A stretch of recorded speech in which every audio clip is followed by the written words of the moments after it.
In this video, we are going to talk about backbiting, aka gossip, aka gheebah. What is it? Why is it a problem? Are there any exceptions? And how can we stop doing it? Stick around till the end of the video for the meme. Let's first understand what is backbiting. According to the Prophet, peace be upon him, backbiting is talking behind someone's back in a way that will hurt that person's feelings. Stanley is having an affair. What? If what you're saying is true, then it is backbiting. If not, then it is slander, which is a bigger sin. What a lot of people may not know is that Prophet also said the listener is one of the two backbiters. So, if you hear someone backbiting, you need to tell that person to stop. Stop it. Get some help.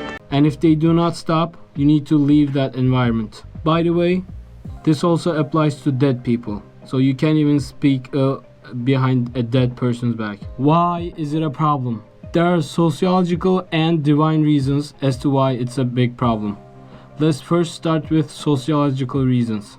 Dr. Ottilia Brown, who's a clinical psychologist in Dubai, said, quote, "Gossip can be used to capitalize on other people's misfortunes and to use these against them during a time of vulnerability in order to advance the self's interest," end quote. When we gossip, we are usually using someone to elevate our own position or making a joke at their expense. This results in harming another person's reputation. Gossip gone bad can be devastating to its targets. This form of social aggression, according to psychologist Marian Underwood, hurts the giver and the taker. Underwood has found that for children, being victimized by social aggression is associated with poor self-concept, especially for girls. Other studies show that victimization is associated with loneliness, depression, and anxiety. For example, in the TV series 13 Reasons Why, Alex gossiped about Hannah by making the list, and that is one of the major reasons that Hannah killed herself. Gossip also results in wasting time, and there is a potential risk of the victim finding out and getting mad at the gossiper. And lastly, don't forget that if someone is gossiping about other people when they're with you, they're probably also gossiping about you when they're with other people. Backbiting is such a major problem that all major religions consider it as sin, such as Christianity, Buddhism, Judaism, and we already mentioned Islam. In Islam, it is considered an unforgivable sin, unless the victim forgives the aggressor. This also shows how Islam protects individual human rights, but that's a topic for another video. Now, you might ask, are there any exceptions? Yes. Backbiting can be permissible in a few special instances.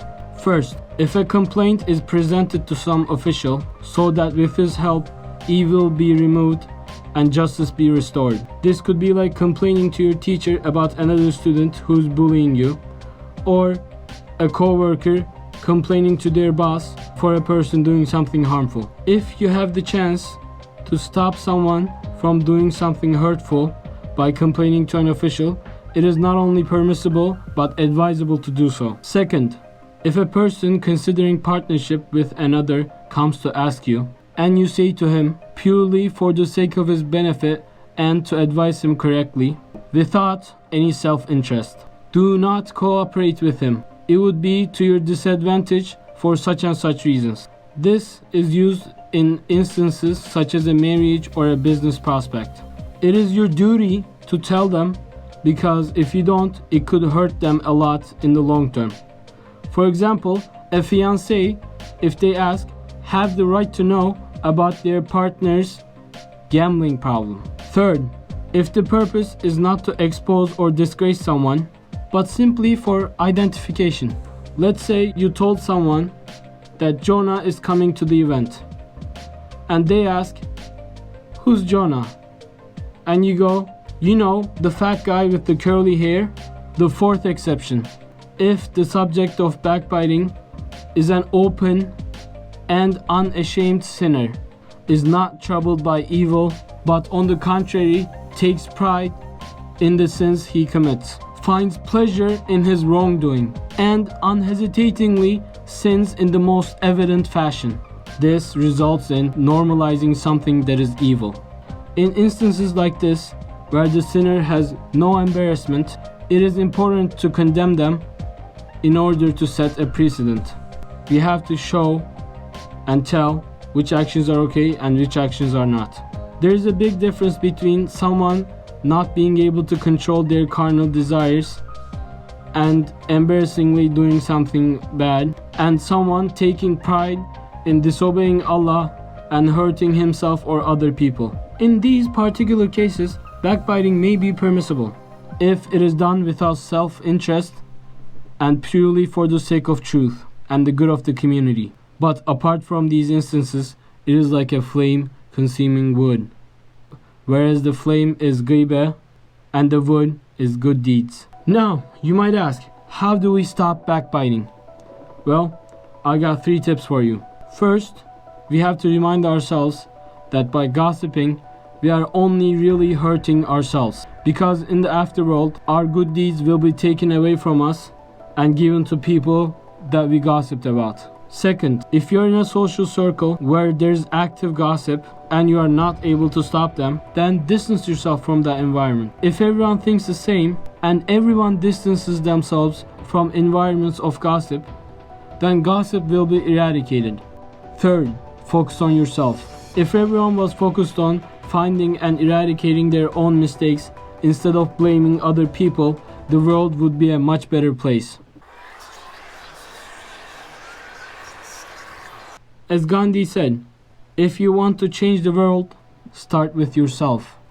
And famous Islamic scholar Fethullah Gülen roughly says, be a prosecutor against yourself.